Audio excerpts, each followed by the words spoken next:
ഇവിടെ നാട് വിട്ടു പോകാനുള്ള കാരണം എന്താണ്? 10ാം ക്ലാസ് കഴിഞ്ഞ് പഠിച്ചത്? അതെ, പാസ്സായതിനു ശേഷം എനിക്ക് ഇനിയും പഠിക്കണമായിരുന്നു. ഞാൻ ചെയ്ത ആദ്യം ഫസ്റ്റ് എന്ന് പറയുമ്പോൾ ഞാൻ സംഘത്തിൽ സ്വയംസേവനായിരുന്നു. അന്ന് അവിടെ RSS ശക്തമാണ്. ഉണ്ട്, RSS തുടങ്ങിയ സമയം അതിൽ വലിയ ഇൻട്രസ്റ്റ് ആയിട്ടൊക്കെ. അപ്പോൾ RSS പോവും. പിന്നെ 10ാം ക്ലാസ് പഠിക്കുന്ന സമയത്ത് ആദ്യം RSSൻ്റെ OTCക്ക് പോകാനാണ് പൈസ കിട്ടാമെന്ന് പറഞ്ഞ സമയത്ത് നമ്മളൊരു ഭൂസ്വത്തുള്ള ഒരു ഇതാണ്. അമ്മയ്ക്ക് കൃഷിയെല്ലാം അമ്മ തന്നെ ചെയ്യിക്കും. അച്ഛൻ ഇങ്ങനെ ഓഫീസും ഡോക്യുമെൻറ്റും ഇതൊക്കെ ആയിട്ട് നടക്കും. അപ്പം അതിനുള്ള OTCക്ക് പോകേണ്ട പൈസയില്ല. അതിനെന്ത് ചെയ്യുക, എൻ്റെ ഒരു മാമൻ്റെ അവിടെ വിള കളയ്ക്കുന്ന സമയത്ത് ഞാനും കൂടെ പോയി. അതിലൂടെ കളയ്ക്കാനായിട്ട് കൂടെ അതിൽ നിന്ന് പൈസ കിട്ടി.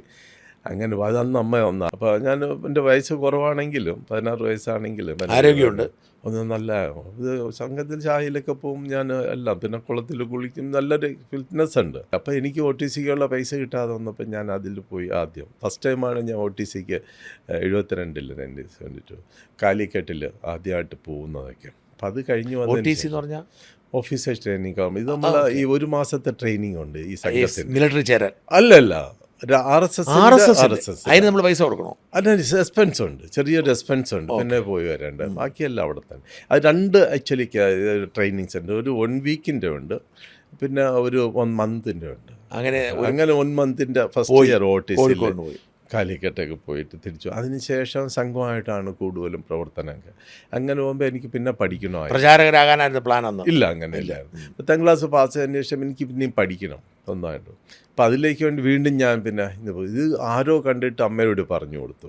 ഇതിൻ്റെ മോൻ അവിടെ പോയി ഉണ്ണിപ്പിള്ള എന്ന് പറയും എൻ്റെ വിള കളയ്ക്കുന്നുണ്ടെല്ലാം മറ്റേ ബാക്കിയുള്ള ആൾക്കാരുടെ എന്നൊക്കെ പറഞ്ഞു.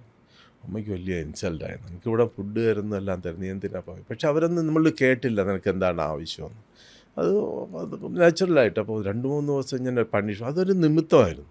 അങ്ങനെ അമ്മ ഒരിക്കലും ചെയ്യില്ല. അത് നമ്മൾ 2 വർഷം കഴിഞ്ഞ് വരുമ്പോൾ ആ വീട്ടിൽ അമ്മയുടെ ദുഃഖം കാണുമ്പോൾ മനസ്സിലാവും. അതായിരുന്നു, നിമിത്തമായിരുന്നു. അങ്ങനെ 3 ദിവസം കഴിഞ്ഞപ്പോഴാണ് നേരെ പറയാതെ പോയി.